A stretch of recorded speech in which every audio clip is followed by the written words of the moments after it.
Okay, so Andrew, it's really good to be with you and to have you with me and our audience to talk a bit about you, your work, and the various things that I think will be of real interest to our audience. So I like to just start by just getting a little feel and having you share a little bit about yourself, where you grew up, what kind of your origin energy was, and then we'll go more deeply into more of that and how that ties in with your work. Yeah, great. Thank you, Jed. And it's really a pleasure to be here. I've appreciated our conversations. I don't expect any drop off for the quality of the experience by virtue of the fact that you pressed a record button. Uh, so thank you for the opportunity. I am a leadership development consultant, executive coach, now living in Santa Fe, New Mexico for the past 2.5 years, although that's relatively recent. So I appreciate the opportunity to go back and answer a question, for example, about my origin story. I grew up in the New York City area. I remember seeing the moon landing from my grandparents' home in the Catskill Mountains, about 2 hours north of the city. My four grandparents were born in Eastern Europe. They came over in the early 20th century to find a better life around 1917, 1914, something like that, escaping poverty, sometimes persecution.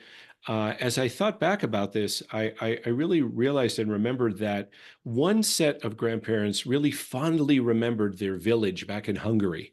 And they continue to connect with Hungarian friends and speak Hungarian in the house, etc.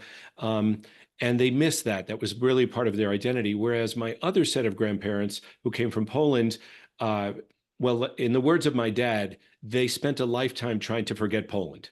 It was so Mm, unpleasant and there was so much. My grandmother was forever afraid of dogs. I mean, it was just a very unpleasant mm, life for them there as childhood. So I got to see, as part of my story and thinking about my grandparents, a little bit about the importance of roots, but it always seems so far away.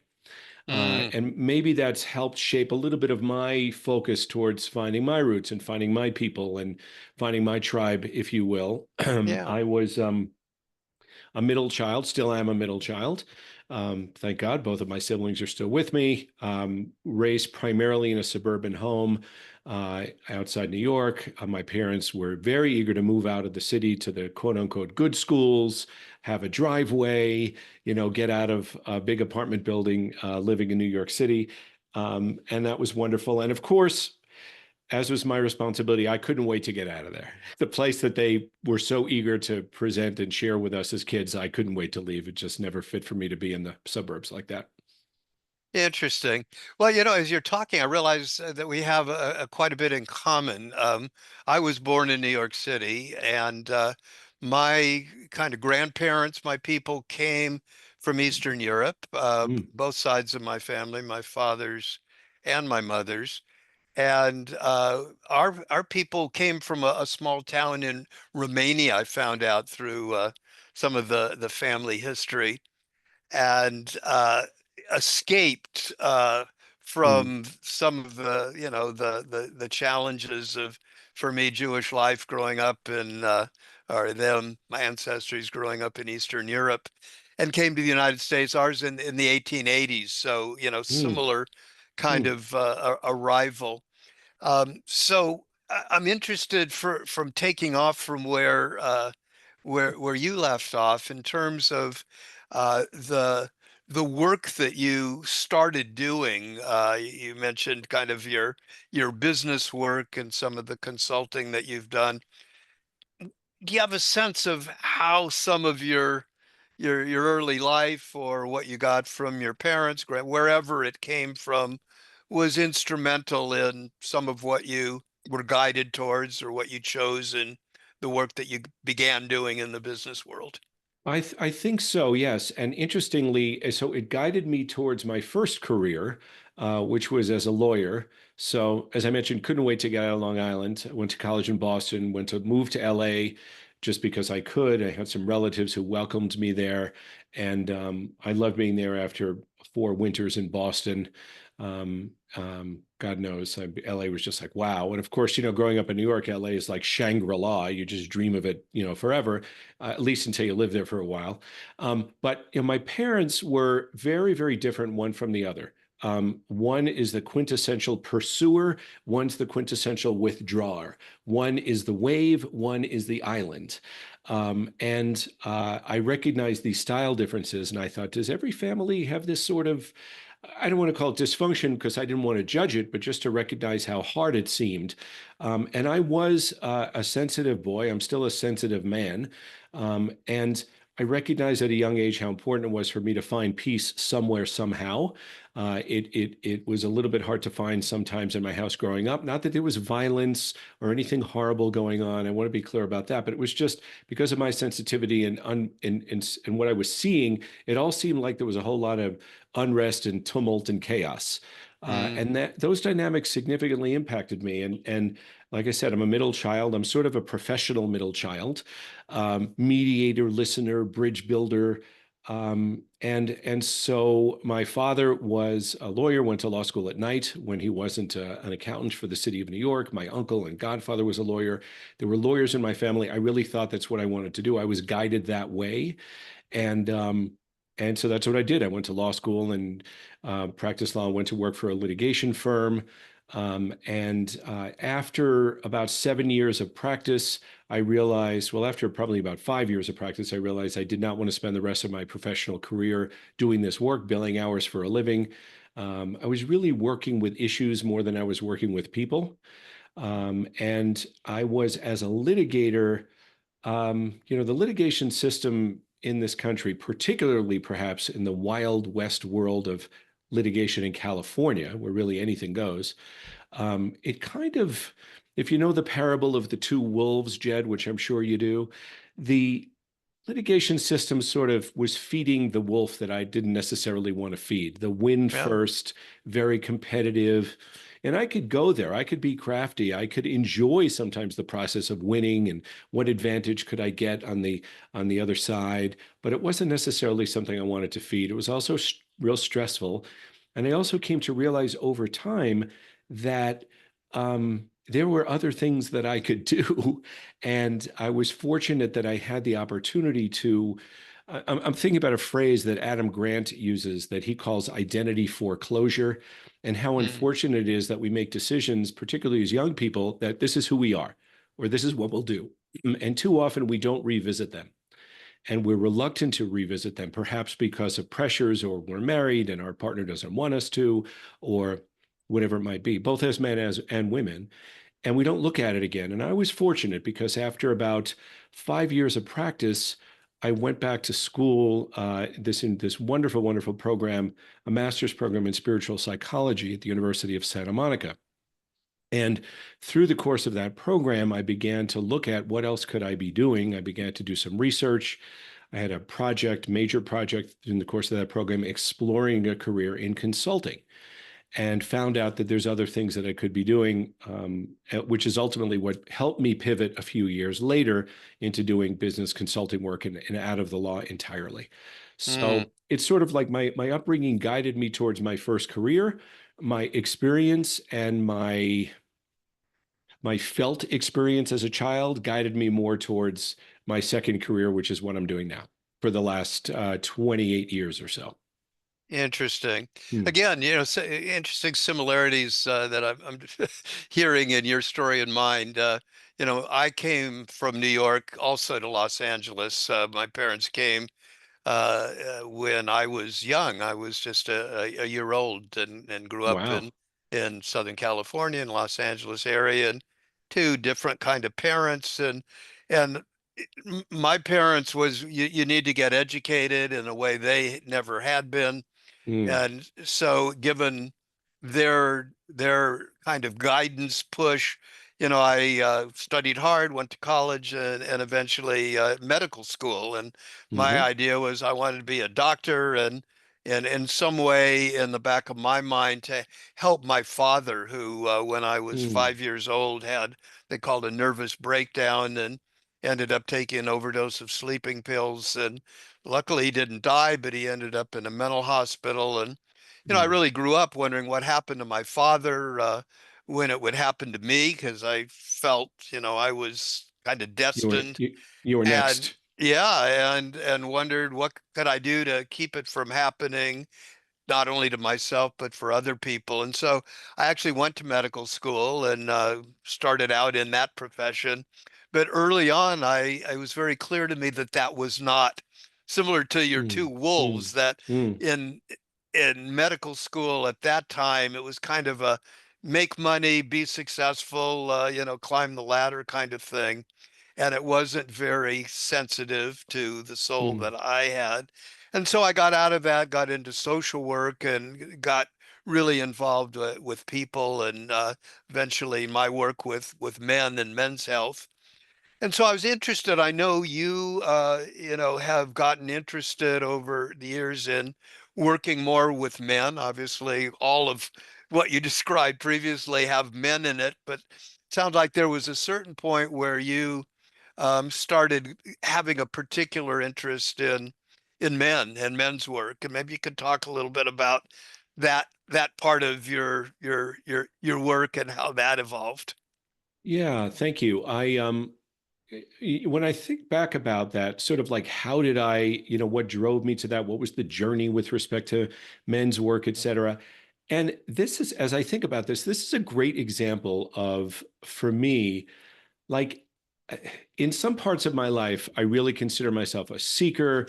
I'll research, I'll go into things, I'll explore. But in most areas, Jed, it's just been just grace, just things fall in my lap.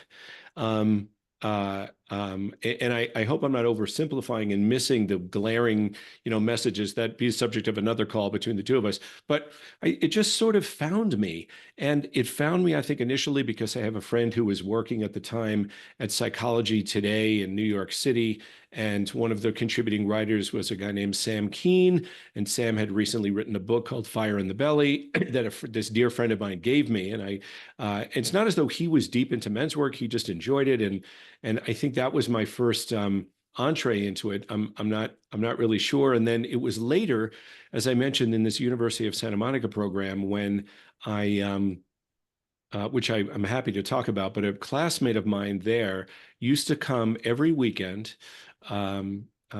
He flew in from Texas for our weekend programs in LA, and he kept saying, "Dude, you got to do this weekend. Dude, you got to do this weekend. Dude, you got to do this weekend." And I was always, frankly, a little bit scared and intimidated by these men's retreats up on the mountain. It scared me a bit, um, but um, but I trusted him implicitly. And so when he finally called me 6 months after our program completed, and he said, "I'm coming to Southern California to staff this week." And I thought, what does staff mean? I've since learned. Um, I said, well, this whole thing gives me the scabies, but I trust you. And if you'll be there and you'll tell me, keep an eye on me, count me in. And so I was very fortunate. It's as I said, I was just introduced to men's work through a very casual, informal thing. And this guy, this friend of mine, it was very inviting and patient. God bless him, and just knew when the time was right, I would do it, and I did. And that was the Mankind Project's Warrior Weekend, and that was in the newly formed. It was the first weekend of the Los Angeles community that was newly formed administratively back in 1996. Oh, it's fascinating. And again, yeah, again, yeah, opening up a number of areas that we have in common. So, I somewhat fortuitously also got involved with men's work, although I realized I was al always involved with men's work Mm, mm, because first my father and his issues and his man issues, and then when my son was born, November 21st, 1969, I made a promise that I would be a different kind of father and wanted mm, to raise mm, him differently, and that drew me. But I saw a sign on a bulletin board in the Bay Area, in San Francisco when I was living there, about a men's gathering of a psychologist named Herb Goldberg, who wrote a book in the 70s called The Hazards of Being Male. mm, And this gathering was a men's gathering to explore men's issues. And so I signed up and spent the day with Herb Goldberg and a number of other Mm, men. mm, And out mm, of that, then one of the guys who organized that day uh, invited anybody that wanted to come to a follow-up group and asked if any of us who came might like to join a men's group. And I'd never been in a men's group. It sounded interesting. And so that group has now been meeting for 46 years. mm, And among the things we learned about was we also I met Sam Keene. He actually lived in the area at the time, and Robert mm, Bly and some of the other people in the men's work. And after our group had been together for about 12 years, I said we kind of felt like an old married couple. We knew each other really well. We trusted each other. We'd heard all our stories, and it was like, well, what else? Is there more? And I had known a colleague named Bill Kauth, who was one of the founders of Mankind, started out the New Warrior Weekend. mhm, And mhm, so we went as a group. Our whole men's group went to a weekend experience and then continued on from there. So mm. we share that kind of men's group experience. And so taking off from that, uh, what do you think that experience and the ones related to it and what you've learned have maybe changed your view or deepened your understanding of yourself and what's needed in the world, what other men may need, and how that fits together? What have you learned from all of that? Well, that's a big question. Yeah. Um, yeah, I mean, the weekend Well, itself, briefly, we won't go into yeah. hours of all the learnings, the No, no, no, years of great. learnings, Yeah, but I yeah. mean, the weekend itself was a beautiful. I mean, I had been 6 months earlier coming out of this master's program in spiritual psychology that was essentially a counseling curriculum with an overlay of spiritual principles, what I would call universal spiritual principles: Mm, loving, acceptance, forgiveness, compassion, etc. I don't really see how you can have a counseling curriculum and approach without those things. But I recognize that I'm biased, so I'll own that. Um, and that was uh,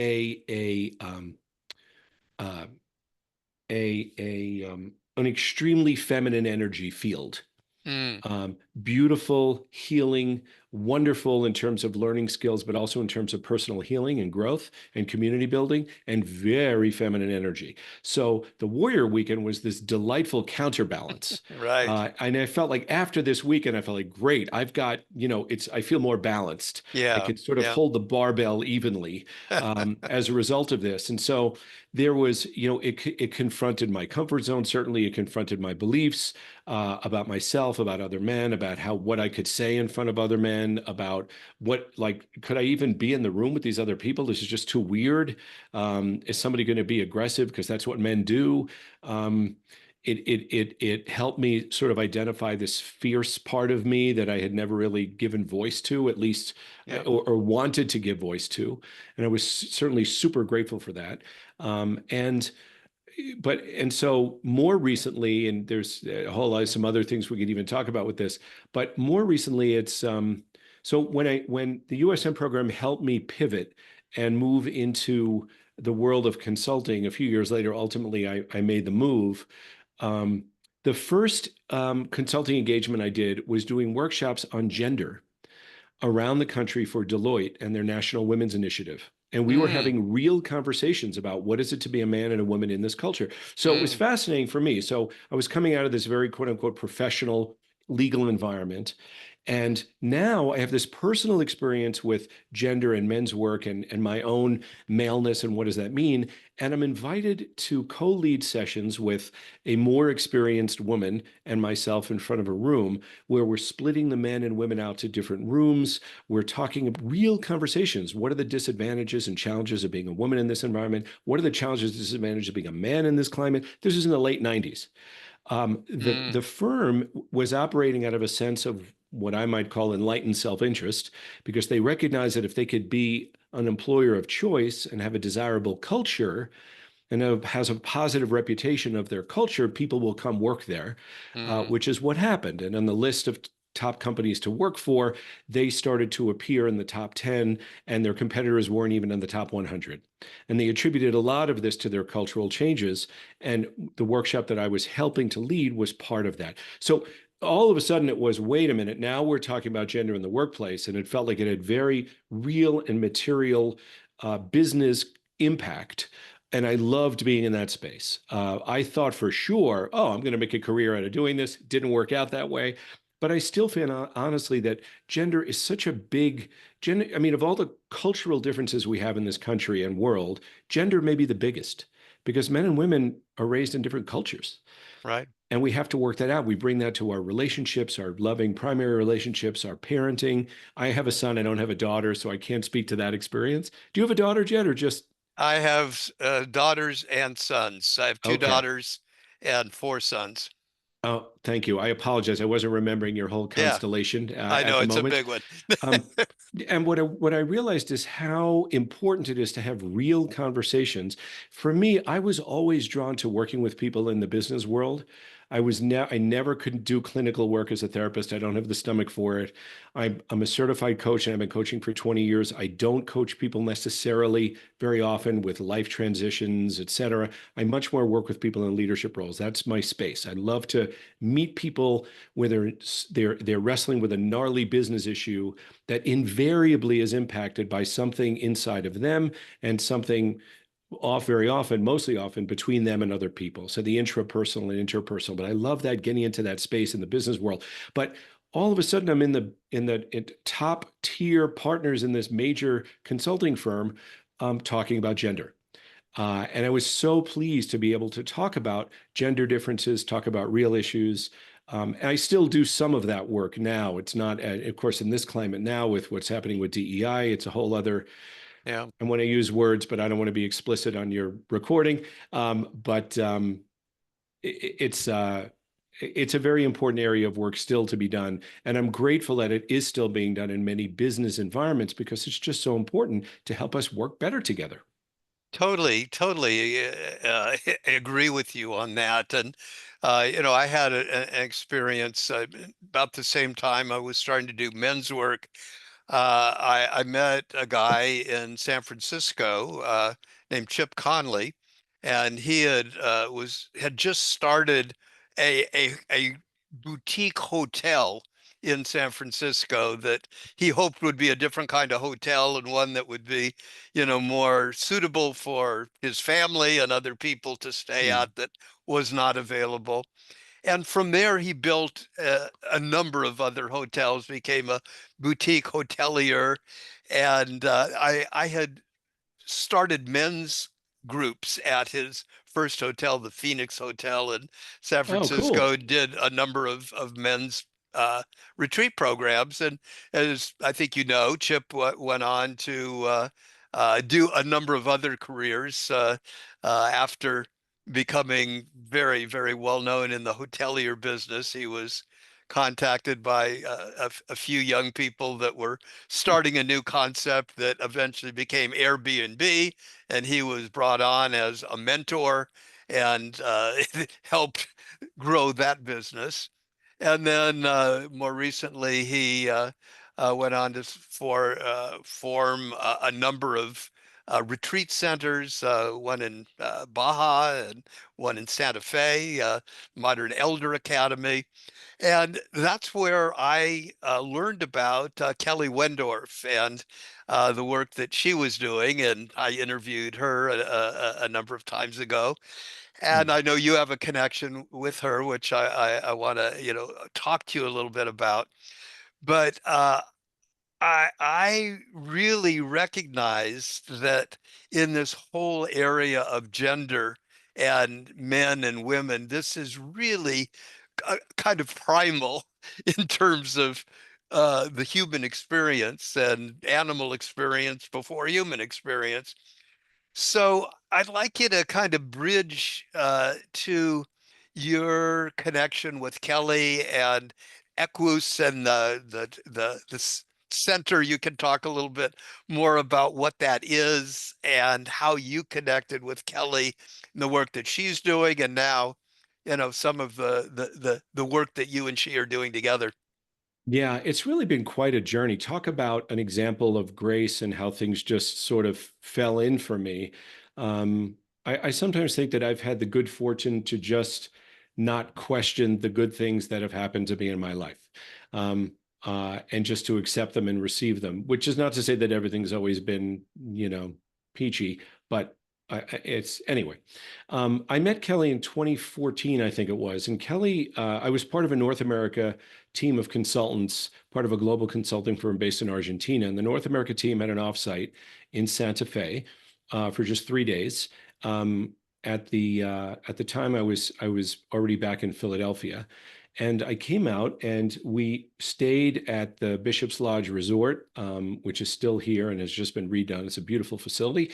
And at the old Bishop's Lodge, which has been around 150 years or so, it's a beautiful place close to where we live now in just outside of the city center in Santa Fe. And so Kelly facilitated our group for a half a day with her horses at Bishop's Lodge. I learned later some of those were her horses, some of them belonged to Bishop's Lodge. And we did this day of growth and exercises interacting with the horses. It was really kind of cool and remarkable. We did a family constellation with the horses. You know about that much better than I ever will and what that means. And that was really kind of cool. I got to learn about my colleagues in new and different ways, including observing. It was fascinating to observe the CEO who had come in from Argentina and observe where he placed himself and what does that mean. And that was kind of cool. At the time, I was very married. It's like, and Kelly seemed great. I was sort of like, wow, this work is pretty cool. We kept in touch because she's a regular essayist, as you know. I was on her mailing list, and we go back and forth. I'd comment, "This is a wonderful article, and if you heard about this, and I'm doing this," and she was always very responsive and communicative. In 2020, in early 2020, she reached out to me and said that she had one spot left in one of her wisdom circles. So for Kelly, she co-facilitates these 6 months wisdom circles. They're essentially group learning circles. She actually has the trademark for wisdom circle. And she invited me into this, and it was something from March to September of 2020. Now, this was just before COVID really hit, but by September, it was full-blown COVID. For me, my ex-wife and I decided to split up in late 2019. My ex moved out in late January 2020. COVID hit in March, and all of a sudden, my life was completely different. Partially because of COVID, partially because of the end of the marriage. Enter the Wisdom Circle, which was a wonderful, life-saving cohort for me. And when that completed in September of 2020, shortly before that, Kelly invited me to come out and do some one-on-one coaching with her and the horses. Now, I had no experience with this whatsoever. I had never had any one-on-one experience with it. I did not grow up around horses. I'd probably been on a horse 7 times, and the only time I'd ever been around horses was to go horseback riding at the whatever, uh, uh, um, um, park or whatever, they'd Mm. throw me on top of a horse. And I didn't die and I wasn't terrified. So I'm grateful that I didn't have any negative experiences that way. But I came out, I drove cross country from Philadelphia in the heart of COVID, 3 days driving, 3 days here and 3 days back. And I stepped into the arena for 2 half days work with Kelly and was like transformed by the depth, the emotional resonance, just the impact that these creatures can have on us and invite us into their space. I was so ready for something. I was in such an emotional place by time this was happening, 9 months into September of 2020. I walked into the arena and I put myself near the horses, but I wasn't really sure how to approach them. What do I do? Kelly said, "Don't overthink it. Just do what feels comfortable for you." And some of the horses started to come over. There was clearly a pecking order. Some of them had to come first before the other ones came over, sort of thing. That I could recognize. One of the taller horses came over to me and was sort of messing around with my head and my hat. And then one of the smaller horses came over, one of the two females, and she walked under the this larger horse because she was low enough that she could do that. She put the length of her face on my chest and leaned against me and stayed there. Mm, And I burst into tears. It was like, mm, it just totally tapped into something extremely, extremely powerful for me. And I was like, oh my God. And this is not something that I could have talked about or something I could have, psychoanalyzed. It was about presence and connection and emotional connection and readiness. And that's the kind of work that can happen. And that was, so that was in late 2020. I was, suddenly a believer, if you will. Not that I would expect that everybody could have an experience like that. I wouldn't expect that, of course.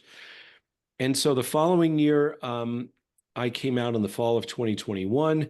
I asked Kelly to show me around, saying, I'm thinking about moving to Santa Fe next year when my lease is up and I'm ready to move away from Philadelphia. And she said, great. She opened up some time. We spent a lot of time together during that week. And by the end of that week, Jed, we were in love. And I mm. was like, who is this amazing woman who I've never seen like this before? Which I'm grateful that I never saw like this before when I was married, but I never did. There was never anything like that. But all of a sudden, sort of the panels slid open. It was time. I think we were both ready. And it's been incredible these last 4 years, getting to know her, moving out here, beginning to work with her and support some of the work that she does here. As you know, she literally wrote the book on what horses can teach us about leadership. And I'm not, and nowhere near an expert, both in horses and in neuroscience, the way she is through the course of her work. And I bring my work and my experience as a lawyer, which is very different than her experience. And we make a nice tandem at times. We don't work together that often, but when we do, it's really quite wonderful. I'm grateful for the times that we can. Oh, that's a wonderful story. And as you know, I've interviewed Kelly, Yes. and I was very moved by the book, because I think there's two things that humanity may need now more than ever. One is some real deep wisdom of how to survive and thrive on planet Earth. And as you know, the subtitle of her book is 56 million years of wisdom for leading and living. So number one, I think we really need some leading and wisdom from our elders, like animals, like horses that have been here for 56 million years successfully. And the second thing that I think is it ties in with your work and mine, which is what we need to learn about sex and gender. And, horses and other animals, certainly other mammals, don't have a lot of confusion. They Mhm. know who they are. They know who's male and who's female, and they know, something about how to live in a group and how to support, and her whole book takes what she's learned over the years from many sources, as you point out. So, what I'd particularly like you to share, b- both from your experience with Kelly, from your experience with the horses, I haven't been there. I just know horses from what I've read from her and my own experience with animals and other living things. But particularly what it may tell us about, number one, wisdom that humans need to know if we're going to survive and thrive.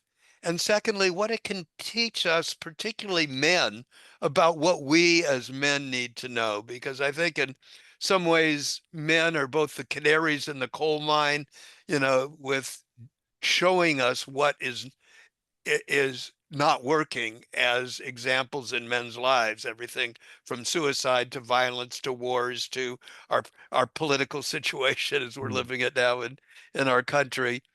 And also, I think men, if we could get ourselves together and tap into the deeper wisdom, as you and I have over many years through some of the work we've done with men, we could be a force, more of a force for good, to join good women and other living things to help do good for our world.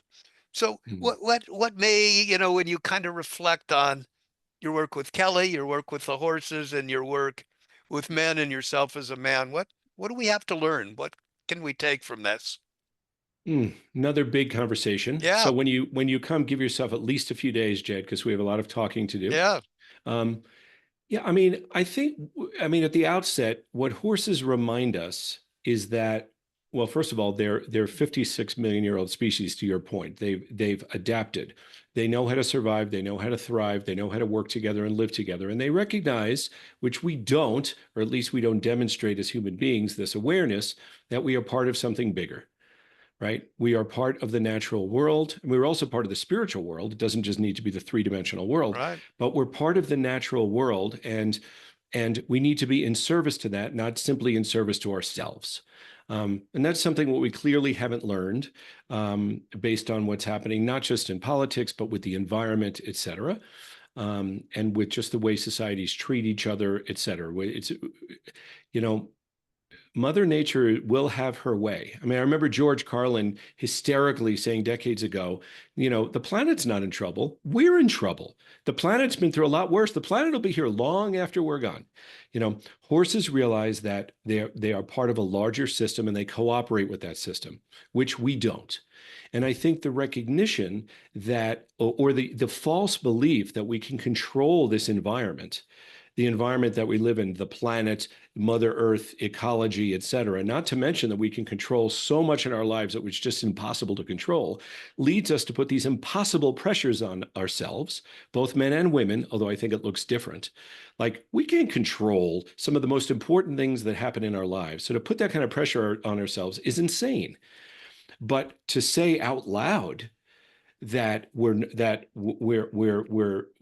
to surrender control to that, and we're going to be vulnerable and cooperative rather than trying to be controlling in a very sort of like new agey kind of way is very often frowned upon, certainly not very masculine. I think women are more inclined to do that, in part because I do think biologically women are closer to nature. I think women cooperate more with natural cycles than men do. I don't want to oversimplify.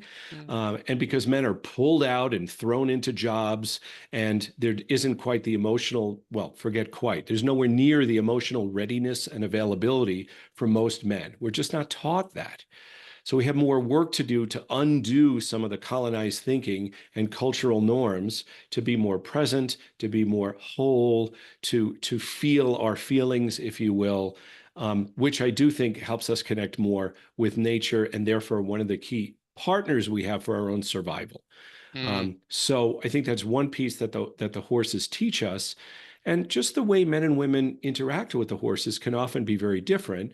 I don't want to overgeneralize. I want to be mhm. careful about that. Yeah. But men are often just much more in our heads than women are, although women do very well at matching men, at being in their heads, especially in the workplace. Thank you very much for, meeting us on this playing field. Now we're both screwed instead of just one gender, sometimes being limited in the way we show up and the way we operate, sometimes.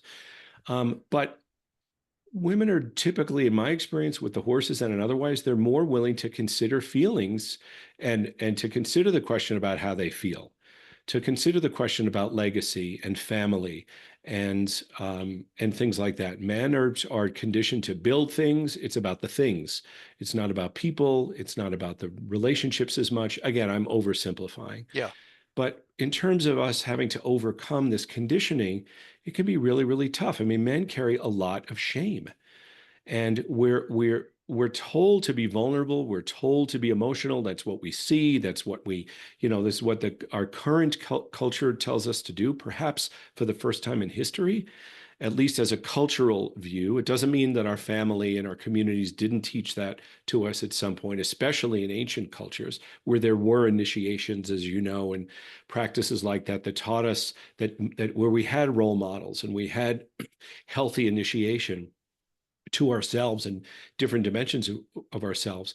But we're taught we're told we're supposed to be this way, but it's like it reminds me of in Brene Brown's book Daring Greatly. There's a section in there where a man comes up to her at the end of one of her lectures about vulnerability, and he says, "What's your research show you about men?" And she said, "Well, I don't really study men." And he says, "Well, that's convenient." And she said, "What do you mean?" And he said, "I hear what you're saying about vulnerability, but the women in my life, they tell me they want me to be vulnerable, but they would rather see me die on the top of that white horse than fall off of it. And so the pressure that we feel Mm, to being pulled in different directions, but to not demonstrate that kind of vulnerability, and especially in the place where I work very often in business leadership, vulnerability to say we really don't know. I mean, where is that allowed? yeah, And if we're trying to build cultures of trust and openness, where can to whom can we say we don't know, or we feel overwhelmed, or we feel sad, or we feel disconnected? It's very, very difficult. And so we carry this shame of not being allowed to be, to some degree, ourselves.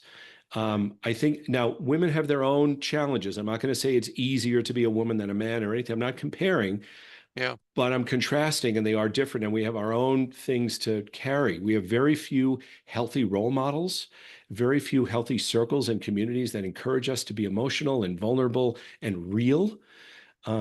I was. It feels awkward to say this. I was fortunate enough to go back for a funeral this weekend in New York for my oldest friend's dad who passed away, and I've been in that family since I'm 6 months old. Mm, And I can feel the sense of, well, certainly loss, but also connection. And I felt the opportunity with these now grown men and women to be vulnerable and to be open. And I felt how precious it was that they could be emotional with me and I could be emotional with them in mm, ways that, and again, I've grown up with these men who are my age and women as well, but how different it is now because we've done our work and because we can go there and we have this friendship and we can be emotional and teary and encouraging and prizing and real with one another. So I wouldn't wish the experience of the funeral on right. anybody, but it Yeah. really was a blessing. And To be able to be that open and emotional and safe to be able to do that. yeah, and to your point, I think we need this more than ever before. We Yeah. need honesty and integrity and reality instead of doubling down on privilege and doubling down Yeah. on blaming the other, whoever the other is. Right. We need more and more of this, but it's really hard to do. And that's such an important role of men's circles, retreats, and otherwise, because it's a place where we can begin to just whether one is more of an incubator or an egg cracker, Jed, it's Right. like hopefully it can open up in some way. Well, Um, exactly. And just to build on what you're saying, mm, that for me, you know, I've been in a men's group that's been meeting regularly for 46 years. mm, And it really was the men's group that allowed me to have the safe place to share those really vulnerable feelings. And among the things that we did, we went to a number of men's gatherings, including the Mankind Project that I described with your experience. But we went to some things with Robert Bly and Sam Keen and Michael Mead, mm, who's a mm, storyteller. mm, And there's an experience that you have when you're just with men that I'm sure women have when you're just with mhm, women. It's a different dynamic when you're both together that allows for, if it's the right group of men, you know, a place to really be vulnerable, to be real. And then there's places where we can come together. And I want to just share as we're kind of wrapping up our time together that I had an experience in San Francisco with a coming together of men's world and women's world a number of years mm, ago that my wife and I attended together. And it was a workshop with Michael Mead, who's a mhm, storyteller and guy who's part of the men's movement, and a woman named Clarissa Pinkola Estes, who mhm, wrote the book Women Who Run with the Wolves. And it was, mhm. interestingly enough, the title of the workshop was Ovarios y Cojones, you know, Okay. ovaries and balls, basically Uh-huh. translated. And it was a wonderful, wonderful day. And it towards the end, Clarissa said she had a poem to share, and nobody knew she was a storyteller herself and had written books, and nobody knew she also wrote poetry at the time. And she proceeded to share this poem, which I'd like to share Oh, with you great. all and with the Mm. people. Because what she said these words, it sent chills up and down my spine. The name of the poem was Father Earth. Mm. Father Earth. And she said, there's a 2 million-year-old man no one knows. They cut into his rivers. They peeled wide pieces of hide from his legs. They left scorch marks on his buttocks. Mm. He did not cry out. No matter what they did to him, he did not cry out. He held firm. And now he raises his stabbed hands and whispers that we can heal him yet. We begin the rolls of gauze, the gut, the sutures, the grafts. Slowly, carefully, we turn his body face up. And underneath him, the old woman, his lover, is perfect and unmarked. He has laid upon his 2 million-year-old lover all this time, protecting her with his old back, with his old scarred back. And the soil beneath her is fertile and black with her tears. Mm. Father Earth, Clarissa Mm. Piccola Estes. And Beautiful. I've shared that in various settings, and including with Clarissa. We've gotten to be friends over the many years since this occurred. And when I share this with men, and I still feel teary when I even say it now, many years later, but men will get tears and cry like you did with the horse, to feel that somehow now there is a woman out there that gets us, that understands something deep about, we're not horrible, we're not bad. There is something inherently good about men, Hmm. and that we have been good and whole for a long time. And it's only been in fairly relatively recent years that men and humanity has gotten off track. If you look at the 45 million years of equine horse, evolution, humans maybe have been here for 2 million years, or humans in the form of modern Hmm. humans of, Hmm. 200,000 years ago. Well, it's only been in the last maybe 6,000 years in what we call civilization that we have started to dominate and try to control the earth.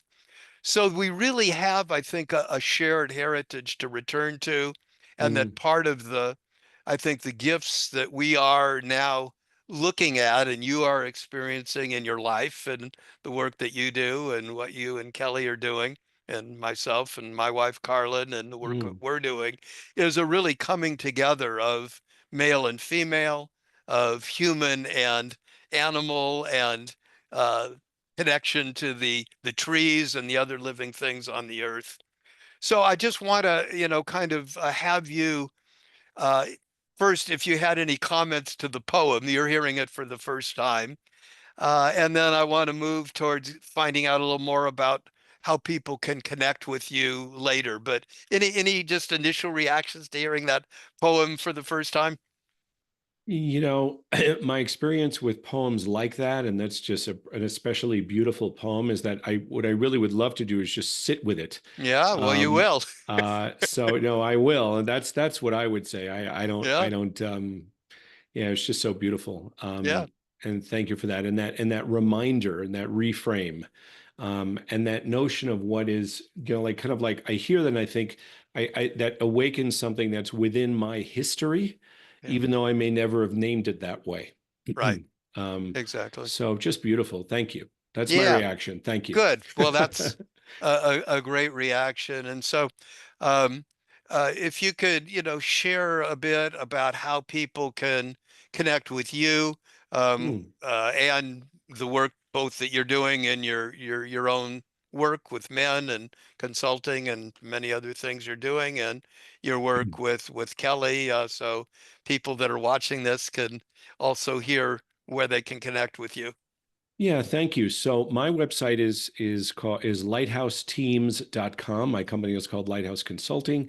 I do a lot of one-on-one coaching, particularly for men and women in business, in leadership roles of all kinds. It could be in corporate world, nonprofit world, and otherwise. Um, and it often focuses on growth, applied learning, mindset skills, into integrating what's most genuine within each of us into the jobs that we have and the roles that we have. We don't leave our personal selves aside when we come to work, and we don't leave our professional selves at the office when we come home. And we don't want to be that guy who's kicking the dog when we walk in the door. We need to somehow, integrate all of this and solve the gnarliest business problems that we face. And I love that work. Part of my work is also to facilitate or co-facilitate workshops and retreats here at Equus in Santa Fe. The website is Equus Inspired. That's EQUUS inspired.com. It's a beautiful website that Kelly has created about the work that she does virtually and some of the work we do on the ground. I will be leading my next men's retreat, which you and I have talked about at the end of April of this year. I don't know exactly when this podcast or interview is going to be published, so I'm not sure, but at the end of April, April 25th, a great opportunity for reflection and connection and caring support of the small cohort of men under the beautiful northern New Mexico sky, including a session with the horses that I've been taught to facilitate, and I have been facilitating and leading retreats and individual retreats or leadership team retreats here at the farm, at the ranch farm. And I continue to do leadership workshops and sessions, and mostly in the corporate world, leadership development initiatives, and a lot of work with teams, team development, alignment, team hygiene, as I sometimes call it. Just the opportunity for us to leverage each other as teams, especially Yeah, given the pressures that we're under individually. I just have to say that I'm grateful every day for the work that I do, um, and I'm grateful for the opportunity to talk about it. So thank you. super.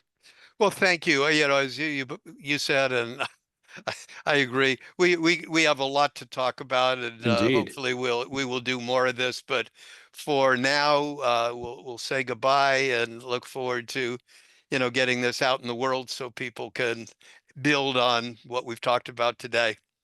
Yeah. Thank you so much, Jed. Pleasure. You're welcome.